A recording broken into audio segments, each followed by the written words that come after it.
Rise and shine, Husker Nation. This is Ethan Vice with another edition of 4 Hours to Lincoln, your unofficial show that talks about all of Husker athletics all the time.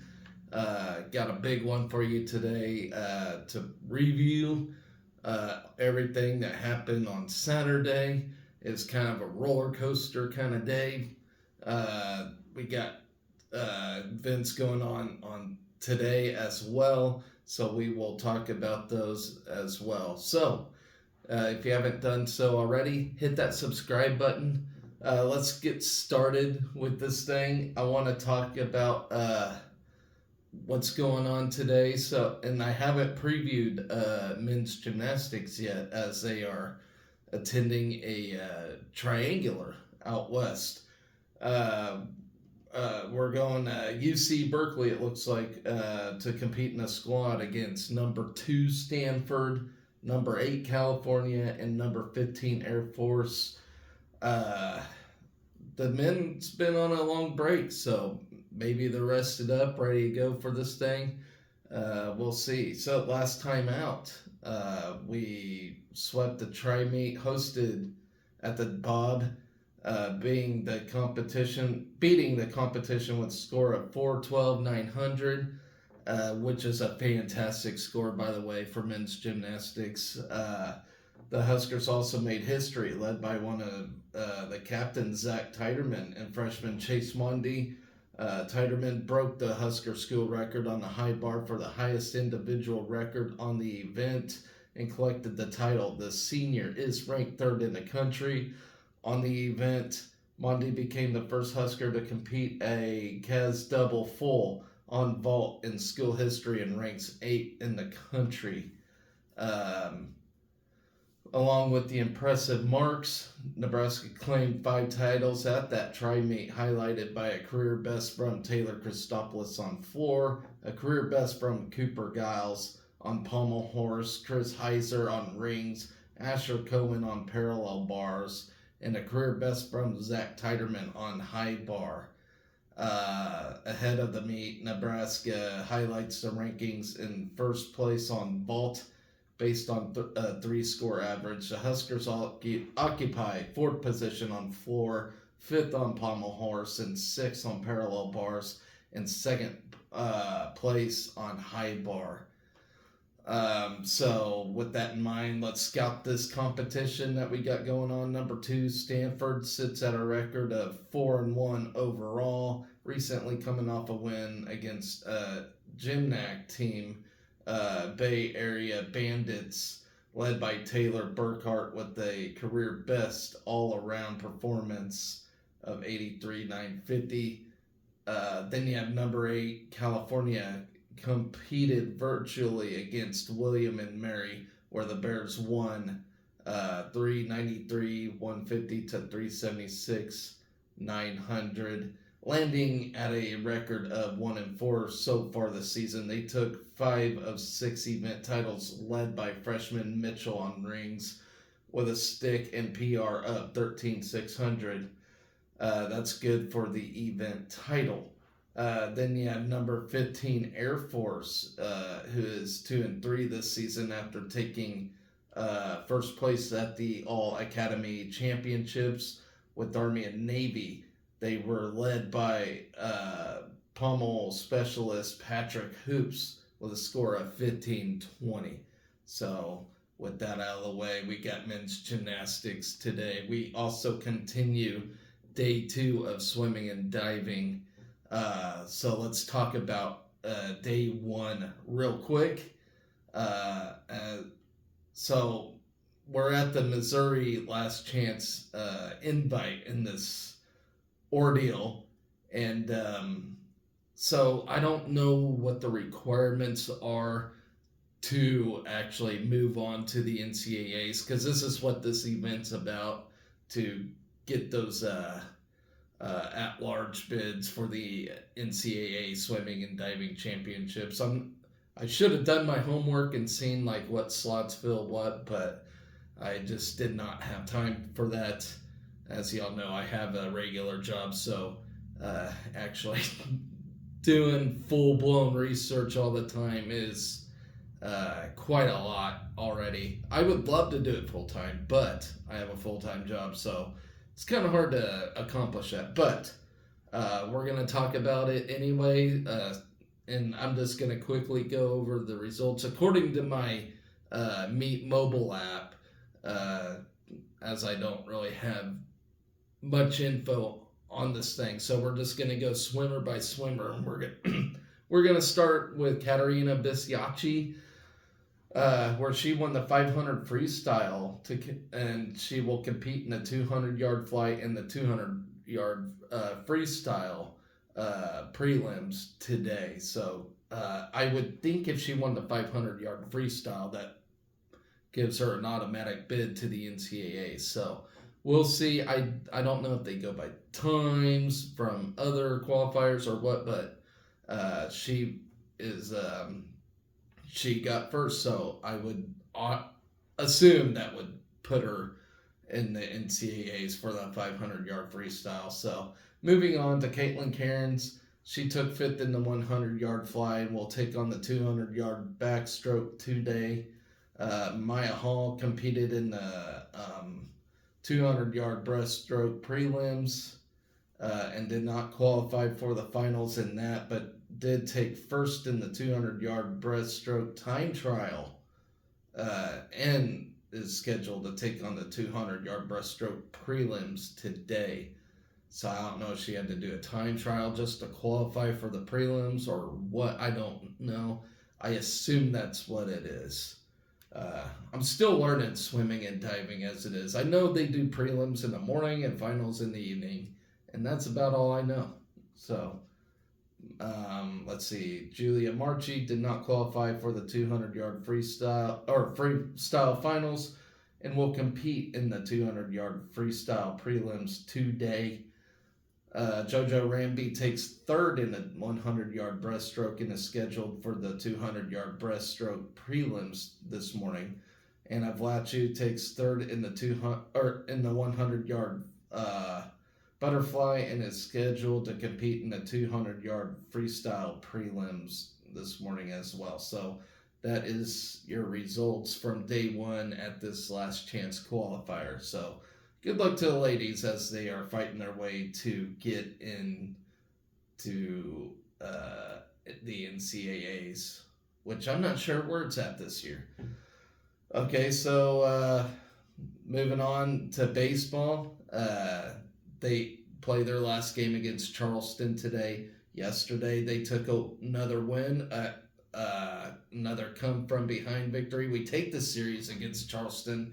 As y'all remember, they canceled the game on Friday, so it made it a 3-game series instead of 4. So we take the series against Charleston, which I wish we had that extra game because, it could help our record for sure. But that is just not the case. So let's talk about that game against Charleston real quick. We rallied 4 runs in the 8th and 9th innings to clinch the weekend series, as I just pointed out to you guys. Scored 5 runs on 13 hits and committed a pair of errors, while Charleston recorded 4 runs on 6 hits. Riley Silva led the Huskers at the plate with his second 3-hit game of the season, going 3 for 5 with a double and 2 runs scored. Caden Broombaugh, Josh Karen, and Ben Columbus tallied 2 hits apiece, while Tyler Stone Cold Evans, Dylan Carey, and Case Anderson recorded 1 hit.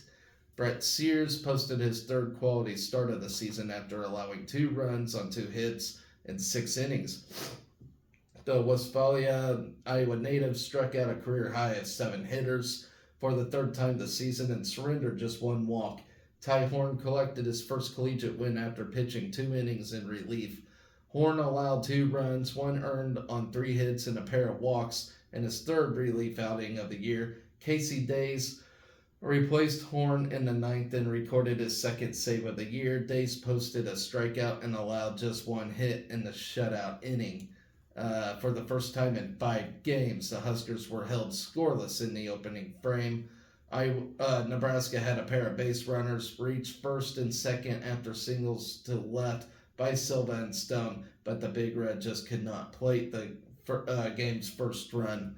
A two-out walk on full count, followed by Cole Sink's two-run homer over the fence and left gave Charleston a 2-0 lead in the second inning. Sears retired the Cougars in order in the third and fourth innings, while the Nebraska offense had runners on first and third with one out in the fifth after a walk to Columbus and Sanderson's single. The Huskers couldn't scratch across a run after Caden Brumbaugh grounded into a first pitch 6-4 3 double play. Silva began the sixth with a double down the left field line and later came around to score on Evans' RBI single to right center, bringing the Huskers within 2-1 after 6 innings. Charleston grew its lead to 4-1 with a pair of runs on 2 hits and Nebraska error in the seventh. A leadoff single and a 4-pitch walk placed runners on first and second, while a wild pitch advanced the runners to second and third with no outs. The Cougars scored both runs after Luke Wood's RBI single scored one, and an errant relay throw added another run. The Huskers scored 2 runs on 3 hits in the eighth to make it a 1-run game headed into the final inning. Karen reached on a single to left, and Evans drew a 2-out walk to put runners on first and second. Back-to-back RBI singles from Carey and Columbus plated Karen and Evans to bring the Huskers within 4-3. The Cougars had their first 2 batters reach the eighth before a heads-up play by Bryce Hughes at second base to put a halt to the Cougars' momentum. Charleston would have had runners on first and second with no outs after a walk on full count, but Hughes applied the tag of the Cougars' base runner who slid past second base.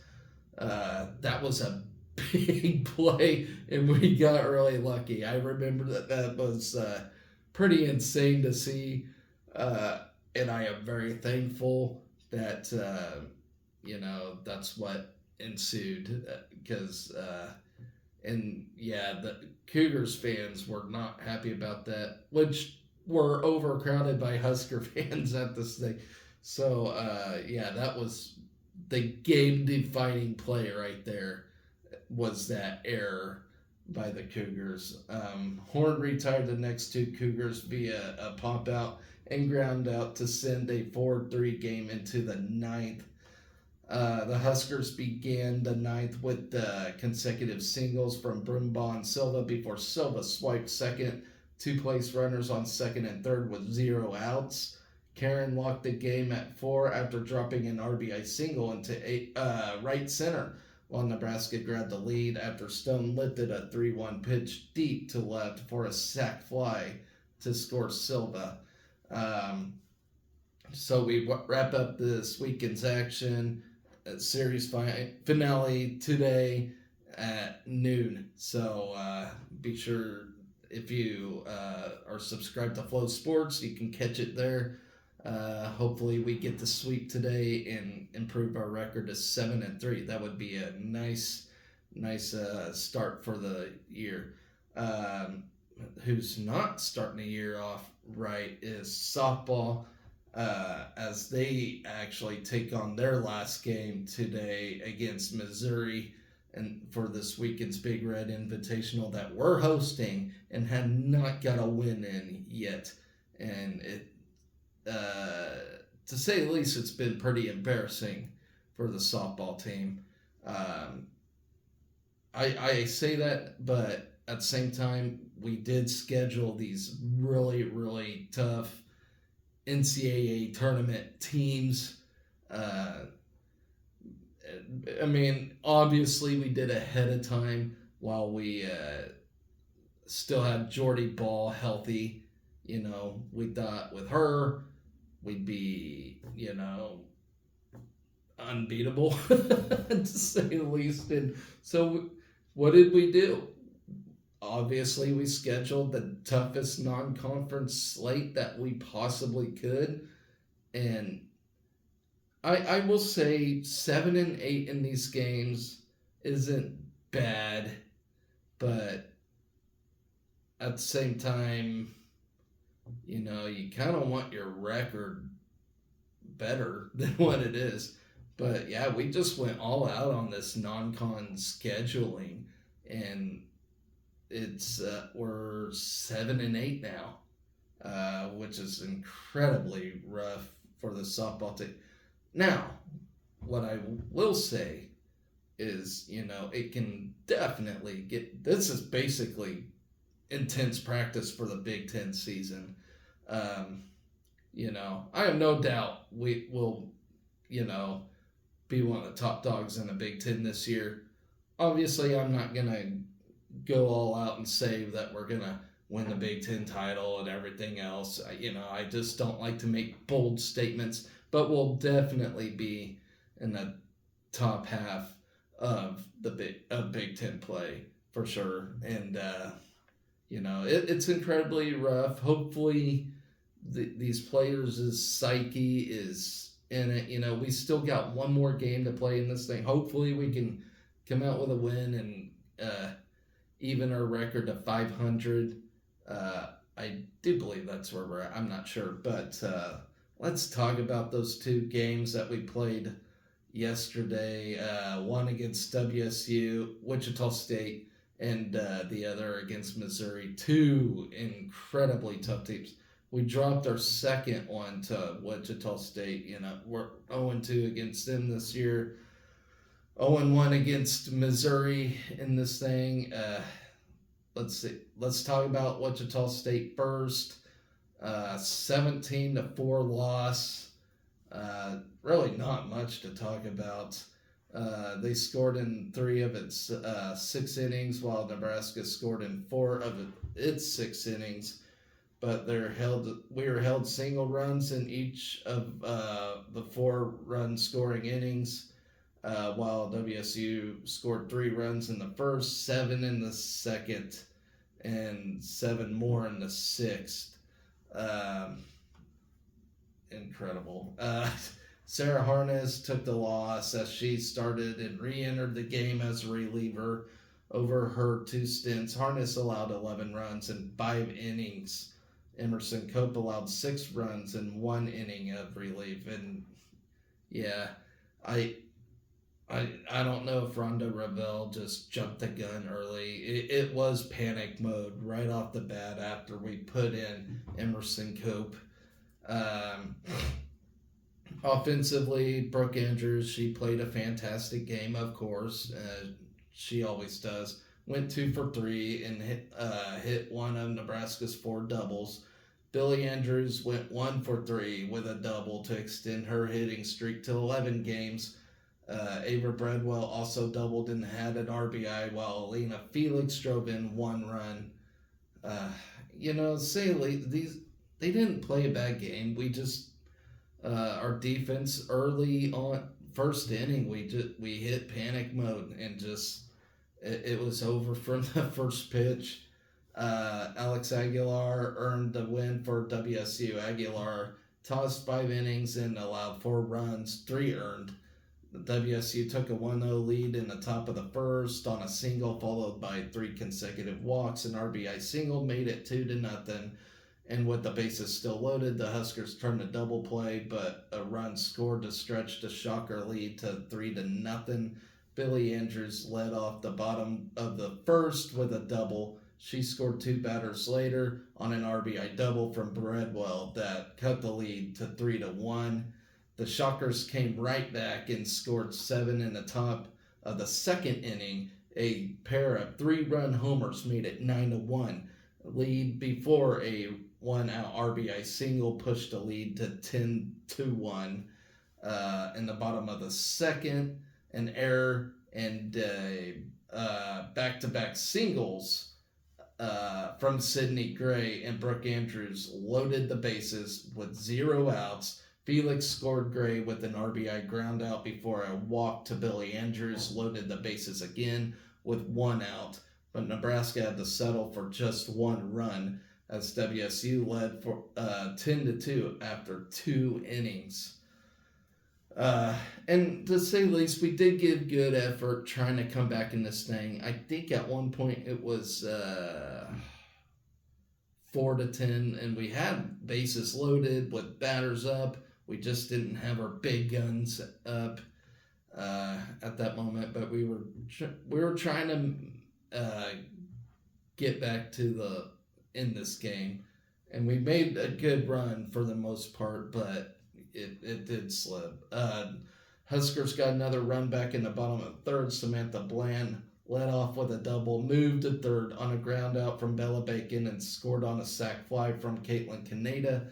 Nebraska scored another run in the bottom of the fourth. Brooke Andrews, who robbed a home run with a catch in center field in the top of the inning, led off the bottom of the frame with a double. She moved up to third on a ground out from Felix and scored on a 2-out wild pitch to make it 10-4. After being shut out for 3 consecutive innings, Wichita State scored 4 runs in the top of the 6th. A leadoff double and a pair of 1-out walks loaded the bases before an RBI single and an RBI ground out gave the Shockers a 12-4 lead.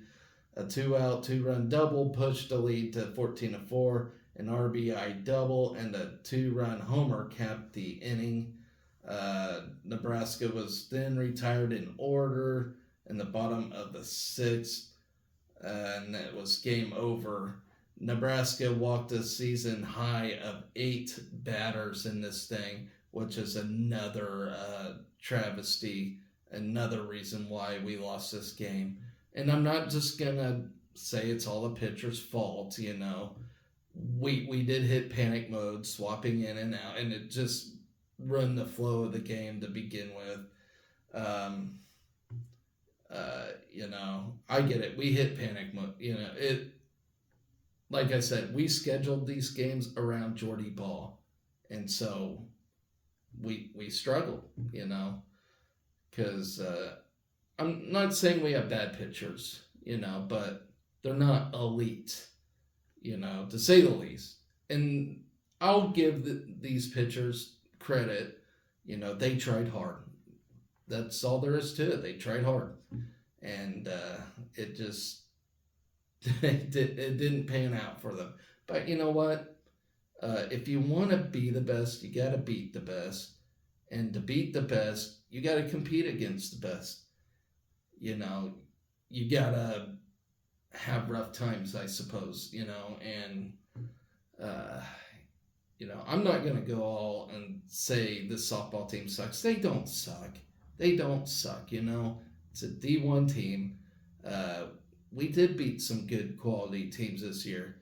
But, you know, this tournament's, it was tough, you know. It was supposed to be Jordy Ball's home debut, or, you know, and, you know, we would have won with her at her prime if she was pitching well. But, you know, it is what it is, you know. And like I said, to beat the best, you got to compete against the best. And, you know, we haven't had a non-con schedule like this, if ever. From what, in my lifetime, I don't think we have. It is what it is. Tough cookie. You know, maybe with these games, you know, we'll get better and better. You know, you just gotta play the game. And get experience, you know. It's like a video game. You get experience points, you know. So it is what it is. In this game also, Billy Andrews had a double in the first inning to extend her hitting streak to 11 straight games. She has had an extra base hit in 6 consecutive games. So, you know, she's having a fantastic season, if anything else. So moving on to game 2 of the doubleheader yesterday, we took on Missouri.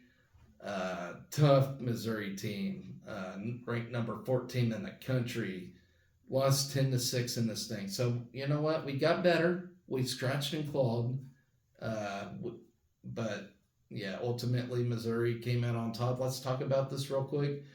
Was 3 outs away from a 5-inning victory as the Tigers took a 9-1 lead into the bottom of the 5th inning. Nebraska came back to score 5 times in the 5th and had the tying runs on base and go-ahead run at the plate. After Missouri added an insurance run in the sixth inning, Nebraska brought the tying run to the plate twice in the bottom of the seventh, but could not score a run. Let's see.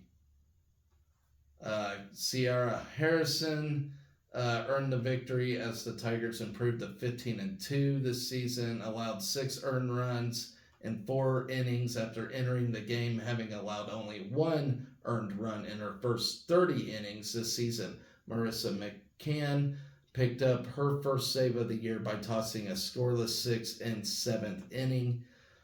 Kaylin Kinney took the loss for Nebraska, allowing 10 runs, 7 earned in 5 innings. Emerson Cope threw the final 2 innings and did not allow a run.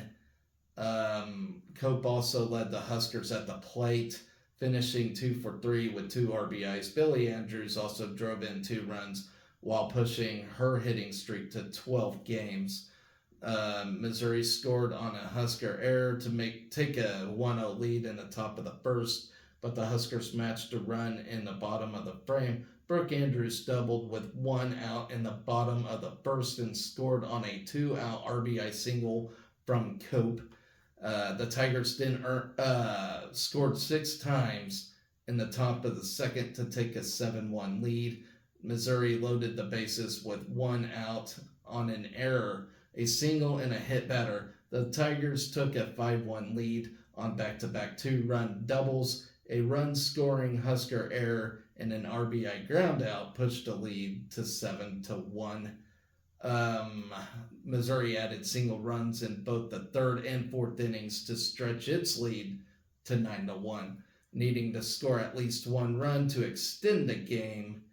In the bottom of the fifth, Nebraska exploded for 5 runs. Ashley Smetter got the rally started with a leadoff single before Kinney walked.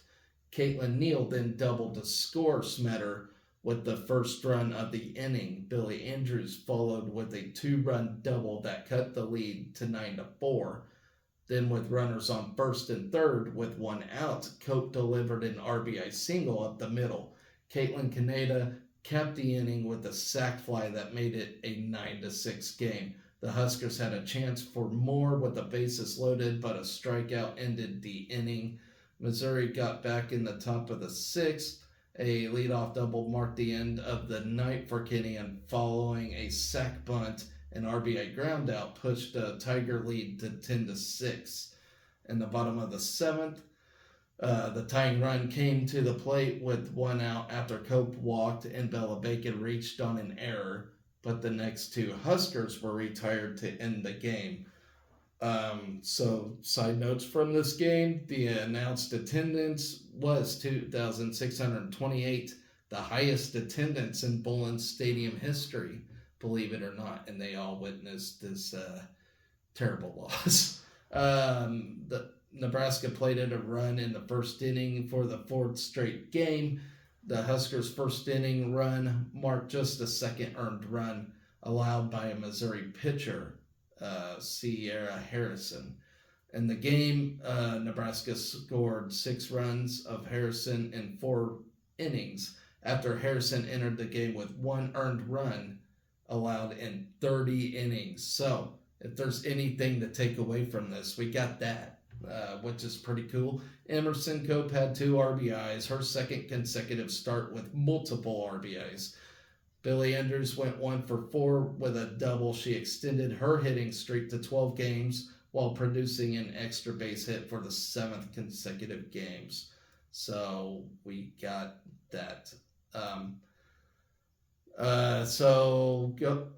Another item we got going on today is women's tennis. They'll be taking on Omaha. Already previewed that, but yesterday they took on Drake to extend our season to 8-1.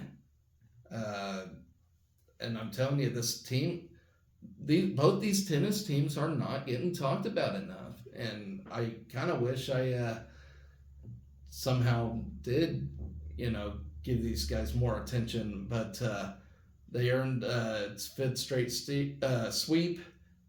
7-0 victory over Drake, who However, 3-6 of the season, so it's not like it's a strong team, but still, gotta win the ones that you're supposed to win, and we did just that. Due to Drake only having 5 athletes competing, the Huskers started with a win on court 3 in doubles play. Isabel Androver Gallego and Lucy Lloyd then earned a 6-0 win over Darinka Stepan and Millie Hagenson on court 2 to seal the doubles point. The match on court 1 was abandoned with Rafaela Cassie and Maja Petrowicz winning 4-1. Nebraska then earned a second point due to a forfeit on court 6 for Lloyd, and the Huskers took the first set in the remaining 5 courts. Anna Zambarek got the first singles point for the Huskers with a win in straight sets over Stepan on court 4 to clinch the winning point for Nebraska. LaCassie took down Ines Stefani on court 1, 6-4, 6-1. Maria Terranova wrapped up another victory for Nebraska on court 5, winning 6-0, 6-2. Androver Gallego then won in straight sets against Millie Hagenson on court 2, 6-2, 6-1. Rounding out the sweep was Petrowicz with another win in straight sets, 6-2, 6-1 on court 3. Coach German Dalmagro said, "It was a great match for us. I'm super proud and pleased how we came out in doubles with energy and playing our style of play. The same energy was carried out for singles, and I was very pleased with how we executed our game across all courts. We stayed consistent and played great tennis down the stretch. Tomorrow, we have another opportunity to compete again, and I'm excited to see how we come out and compete." And so that was quoted by Coach German Dalmagro. That's the thing. We don't even know our tennis team's coach. But you know what? Excellent quote by that coach, and should be very proud of his or her team. I don't know. It's a foreign name, so I don't know if that's a boy or girl name. But I hate saying that. I hate saying it that way because they should get some attention. 8-1 right now. That is totally unbelievable. In my honest, humble opinion. So. Great stuff by this tennis team, and I can't wait to see how they come out next time. You can only watch these games on PlaySite, so on any mobile device or laptop or whatever. I'm still trying to understand the game of tennis. It's not like volleyball where you go to 25 in a set or whatever. It confuses me. All I want to see, though, is wins and losses.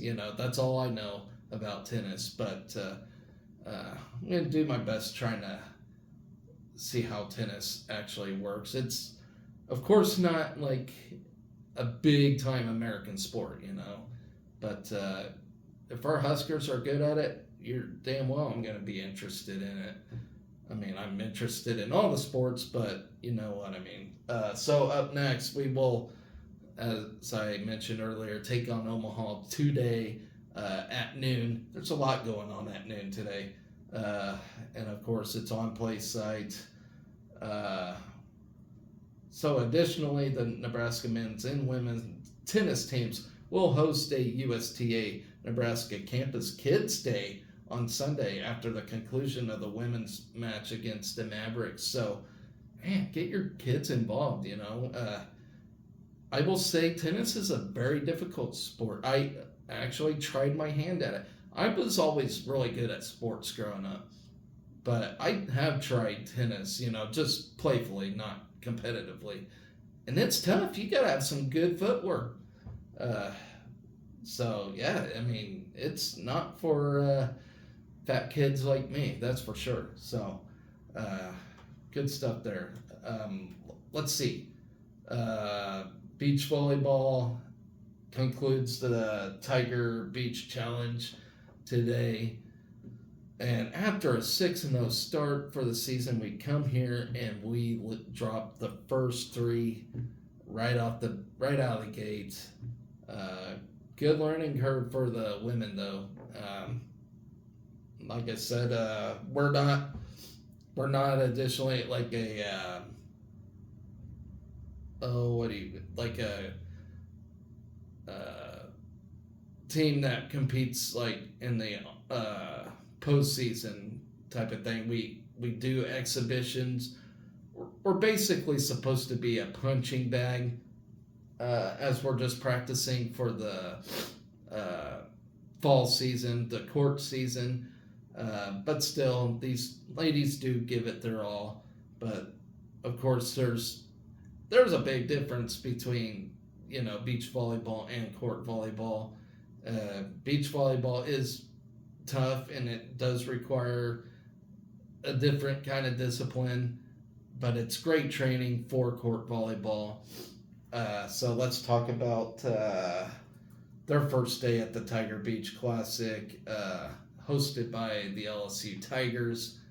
Uh, let's see, the Huskers dropped all 3 matches. They are now 6-3 this season. Opened the day with a 4-1 loss to Texas A&M Corpus Christi, then fell 5-0 to North Alabama and number 7 LSU. Merritt Beason and Skylar Pierce were the lone Husker pair to record a point with a 14-21, 21-17, 17-15 win in the number 4 spot against Corpus Christi. The Huskers finished play today at 10 a.m. with a match against Central Arkansas and a 2 p.m. match against Houston Christian. And these games actually go a lot longer than a 2-hour single court game, during the fall season. Sometimes each game can go about 4 hours long because you have to go through all 5 different players. So it's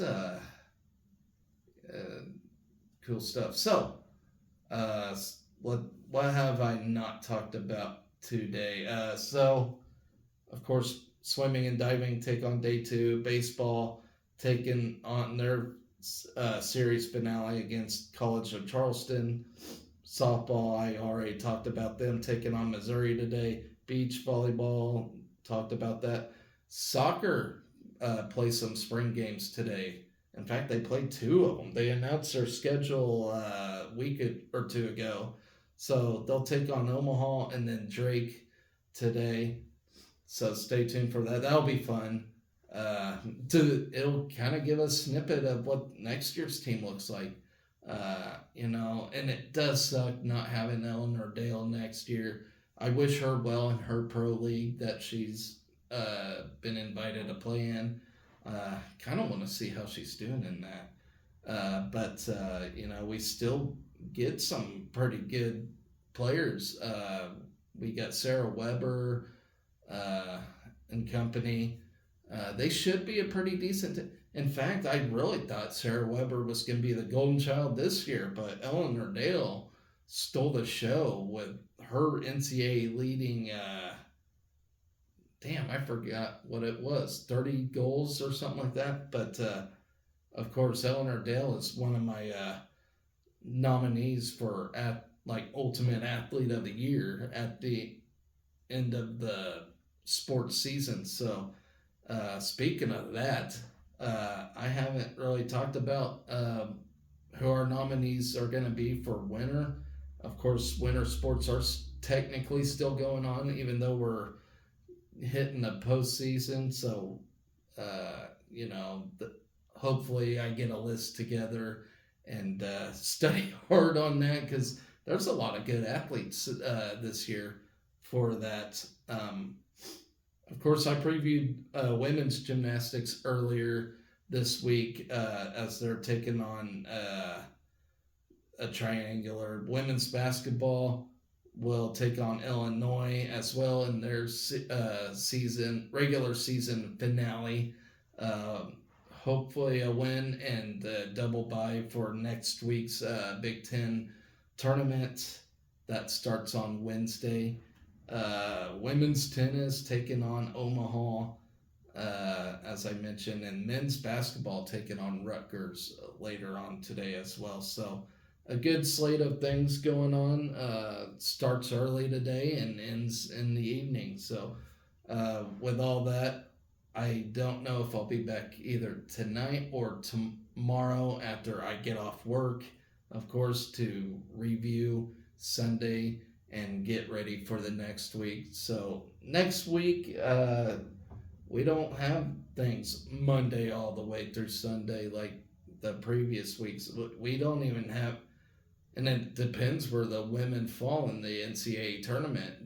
If we get that double bye, we won't have anything till, I believe, Friday. So uh, look forward to that. So with all that said and done, guys, I do like to thank you for watching.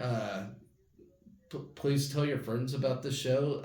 I know I have a certain individual that is trying, um, but yeah, you know, I average about 2 or 3 views on the show, which is worth it to me. If somebody's watching, then I'm gonna keep doing this, you know, and I'm gonna try my best to make it a premiere show.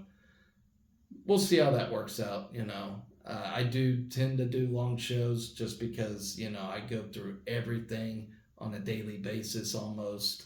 Um, but with all that said and done, guys, I hope you all take care. Have an excellent Sunday. Always remember, guys, to be excellent to each other. Go Big Red.